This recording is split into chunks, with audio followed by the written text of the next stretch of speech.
Fala aí, galera, queridíssimos e queridíssimas infernautas. Esse é o Plagidium, um cara, infernautas, é muito engraçado. Eu sou a Cassiana De Biasi e antes de mais nada eu quero agradecer o carinho de cada um de vocês nesta nossa caminhada juntos, que já tem 3 anos. E também hoje eu quero te convidar a colaborar comigo neste trabalho aqui no canal. Isso mesmo, por que eu tô te convidando? Para você me ajudar a melhorar os equipamentos e a dedicar mais tempo a esse trabalho. Assim eu poderei produzir conteúdo mais rápido e com mais qualidade. Para você que reconhece que esse trabalho de tradução não é moleza, que é um tal de traduzir, transcrever, narrar, editar e tudo isso com editores gratuitos, cheio de limitações, isso demora muito, atrasa demais e confesso que às vezes dá até uma murchada na motivação. Então colabora comigo, me dá esse apoio, faz um Pix para mim no valor de R$ 1,99. Se você curte a saga tanto quanto eu, torne-se um associado dessa iniciativa e ajude a manter esse projeto de traduções vivo. A chave do meu Pix está na descrição. Faz um Pix de R$ 1,99 para mim, manda o comprovante pelo e-mail que está na descrição que eu vou te mandar um presente.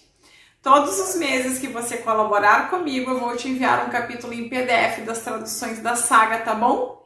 Então, sem mais delongas, vamos ao capítulo que trata do Egito, o país iniciático e a geometria sagrada.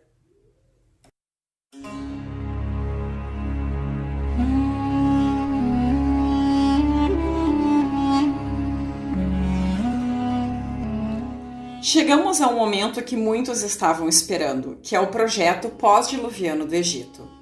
Certamente estamos todos sedentos de conhecer os segredos do Antigo Egito, quem foi Set, quem foi este e os demais deuses e quais foram suas aventuras.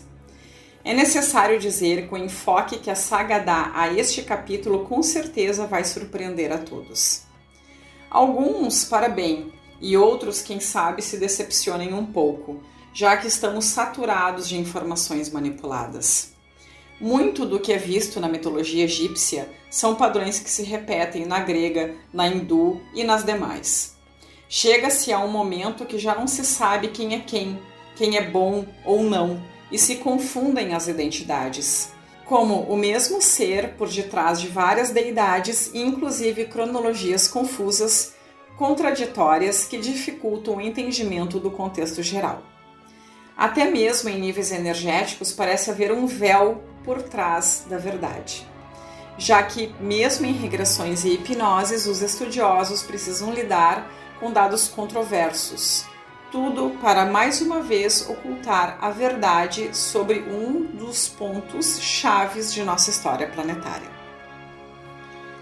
Do que aconteceu realmente só nos chega arquétipos de simbolismo emaranhado. Há muitos pesquisadores batendo de frente na história convencional, pesquisando textos antigos, apócrifos e escrituras sagradas que resultam como um pântano de areias movediças.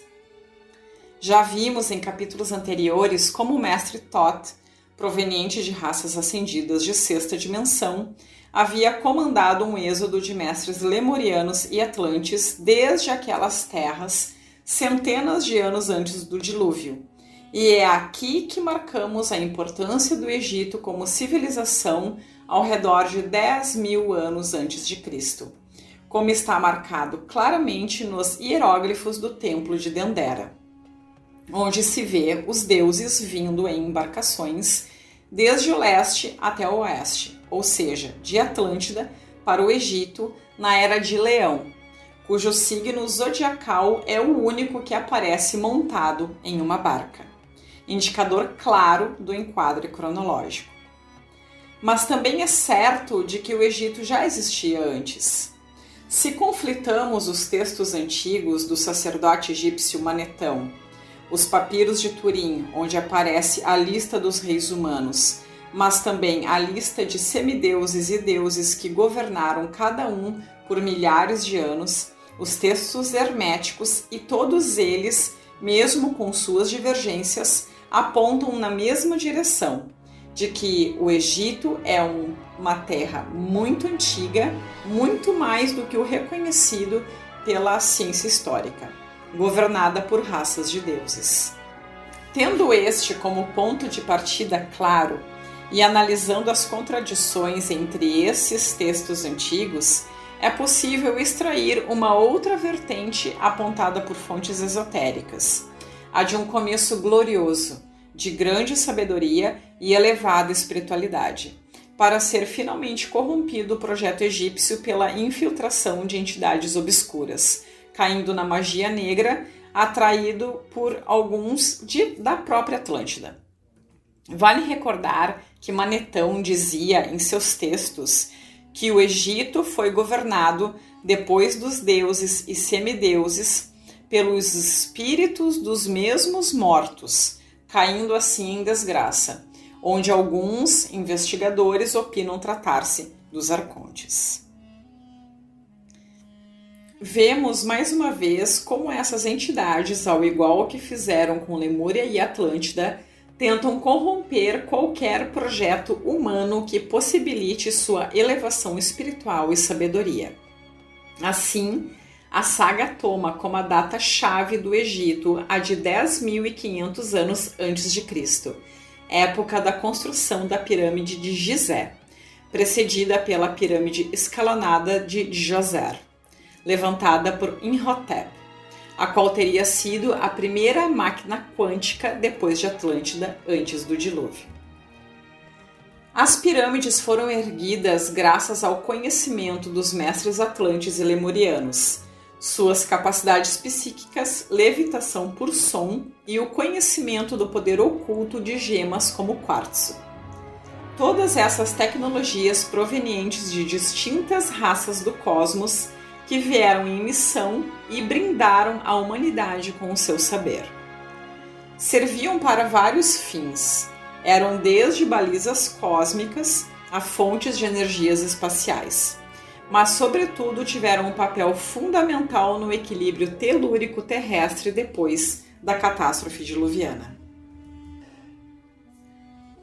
Algumas informações oriundas de terapias de hipnose falam que mestres humanos de grande estatura, em geral louros e ruivos, que levitavam grandes pedras através da invocação de mantras e utilização de gemas incrustadas em seus cajados.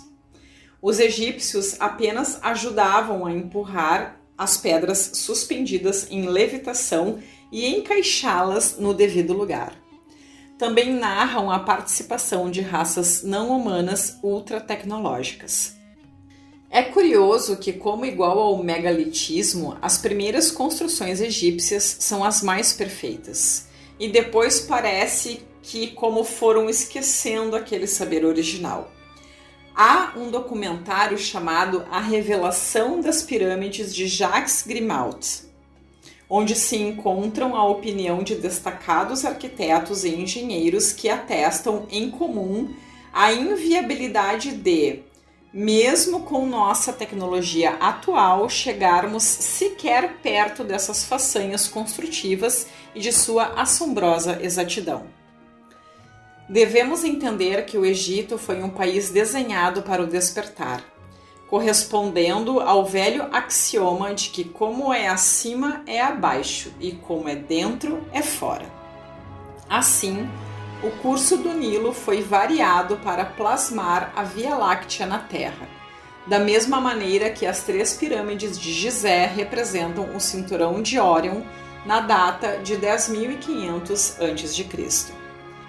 Inclusive, se ouve falar que há um estudo geológico que defende que na antiguidade o rio Nilo cruzava a África, desembocando nas águas do Atlântico, mais precisamente no Golfo de Guiné.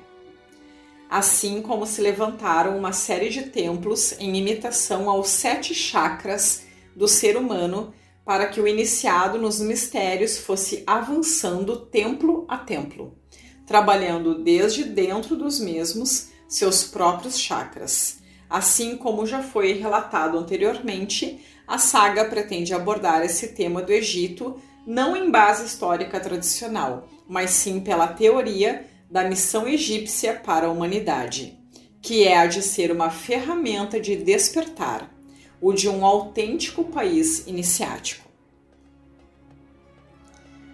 Para isso, a saga convida para uma viagem ao Antigo Egito, seus templos e seu significado oculto. Assim começamos a caminhada pelos mistérios do Egito iniciático, justamente em seu primeiro chakra, o chakra raiz, o templo de Abu Simbel, situado perto do lago Nasser. Aqui, o iniciado trabalharia sua dualidade, dado que no fundo são dois templos. O maior simboliza o polo masculino, o Yang, que é a energia elétrica do ser humano, aqui projeta. Ao lado do templo de Hathor, o Yin, o feminino, que é a energia magnética do ser humano, aqui atrai. A lição da fusão das duas partes da dualidade é o equilíbrio, que abre as portas para que se comece a sabedoria.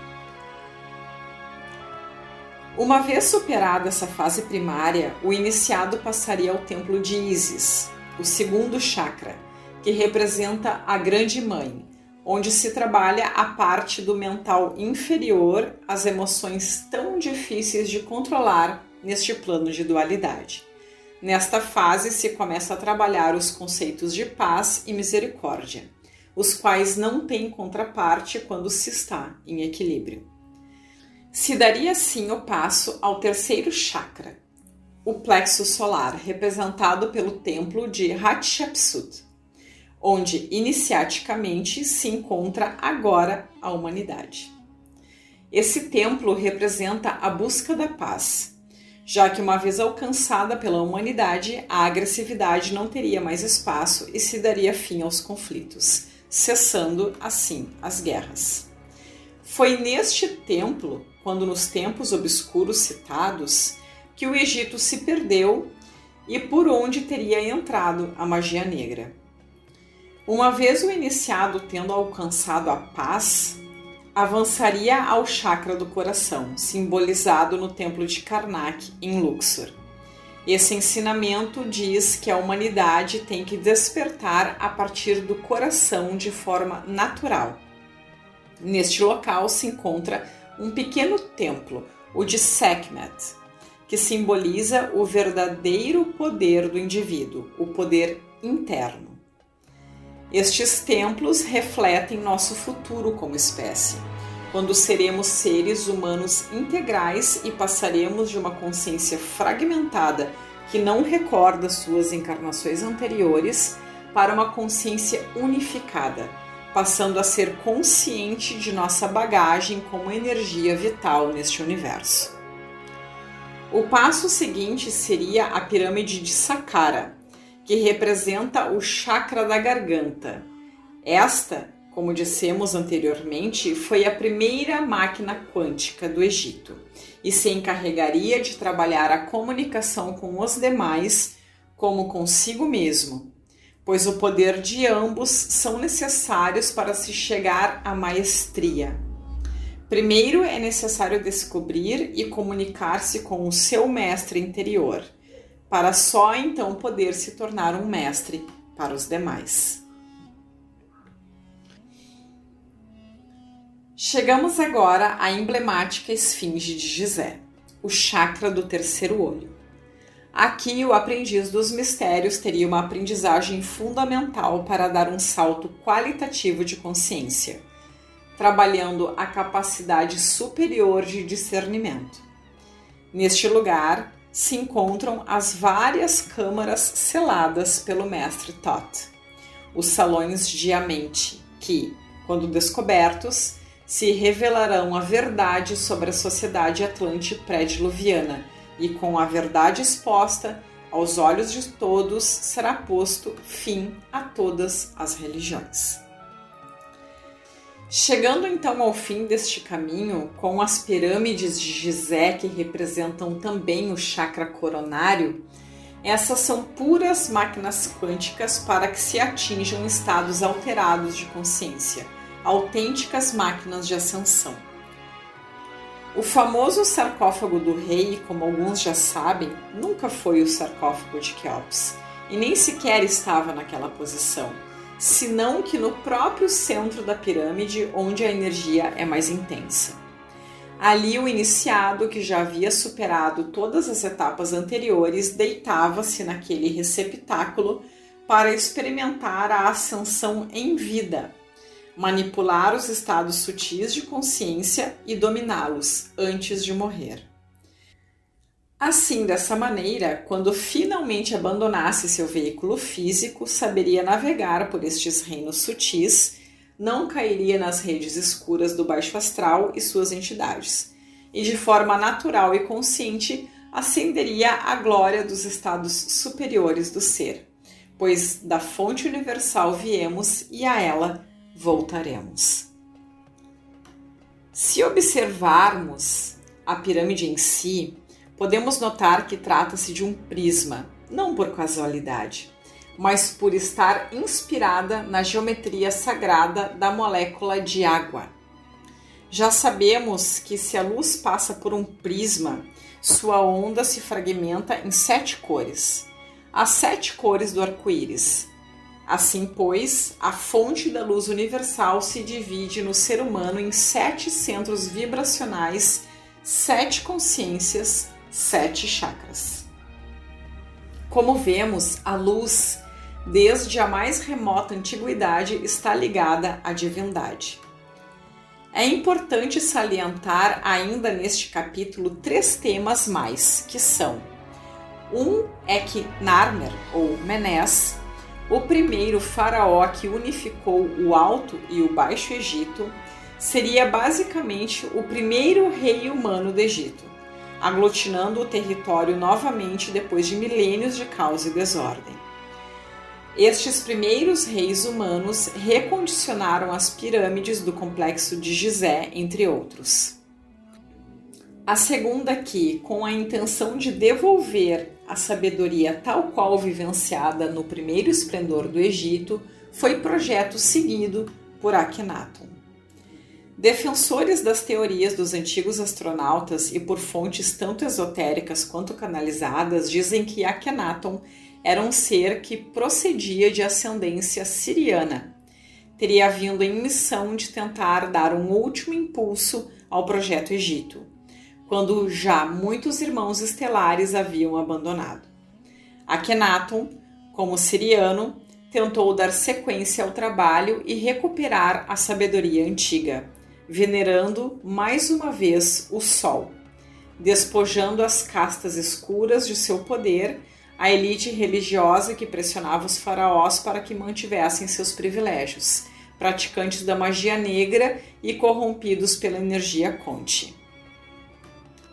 Ao fim do governo de Akhenaton, voltaram a imperar as religiões corrompidas e as castas sacerdotais, caindo em uma nova e profunda época de magia negra, encabeçados pelos magos escuros do templo de Hatshepsut, assim como os cultos a Amon-Ra, o oculto. Foi Akhenaton o fundador da Escola do Olho de Horus, germen do que seria o saber posterior, onde o iniciado entrava pelo olho direito, obtendo e integrando primeiro as respostas a todas suas perguntas terrenas, para então poder adentrar ao olho esquerdo de Horus, assim dando início aos ensinamentos sobre os mundos sutis, buscando o domínio das artes da intuição, a telepatia, viagens astrais e iniciando a conexão com seu eu superior. Quando se funcionava então os 2 olhos, se ativava o grande olho de Horus, isto é, a glândula pineal, atingindo assim a conexão completa com a sua essência primigênia, atingindo então a imortalidade, que não é outra coisa senão possuir uma consciência unificada, recordando todas as encarnações anteriores, deixando para trás o estado de consciência fragmentado, que é o que lamentavelmente arrastamos até os dias atuais. Essa escola teve um reflexo direto em Kom Ombo. Ali, o templo de Sobek representava o olho direito de Horus, a superação de nossos medos, e o templo de Horus simbolizava o olho esquerdo, o caminho da sabedoria sutil, a nossa autêntica verdade. A última questão a tratar nesse capítulo seria a resposta de quem era realmente Horus, Set e demais deidades do Antigo Egito. As respostas que podemos encontrar são muitas, mas uma das mais singulares é a que não seriam uma entidade em particular, mas sim uma recordação difusa e confusa de diversas hierarquias Melquisedeque, que vieram em missão durante vários milênios durante o Projeto Egito. Vale salientar que a saga fala em hierarquias Melquisedeque, fala que tiveram papel vital neste e em outros projetos em evolução. Fica entendido que não é dado hoje conhecer cada detalhe da verdadeira história do Egito Antigo, pois nos são ocultas, mas podemos concluir que o objetivo principal deste projeto Egito foi a de ser um farol para o espírito humano. Um país iniciático pós-diluviano, detentor de sabedorias sobre as artes da transmutação, pura maestria dos mistérios da ascensão à glória revelada. Essa é a pista relevante do Egito, seu significado esotérico e espiritual para iluminar o ser humano. Então é isso, galera. Esse é o final das traduções do capítulo 29 da Saga Anunnaki. Eu espero que vocês tenham curtido muito. Deixa seu like, comenta aí, compartilha geral com a galera e nos vemos no próximo capítulo. Até logo!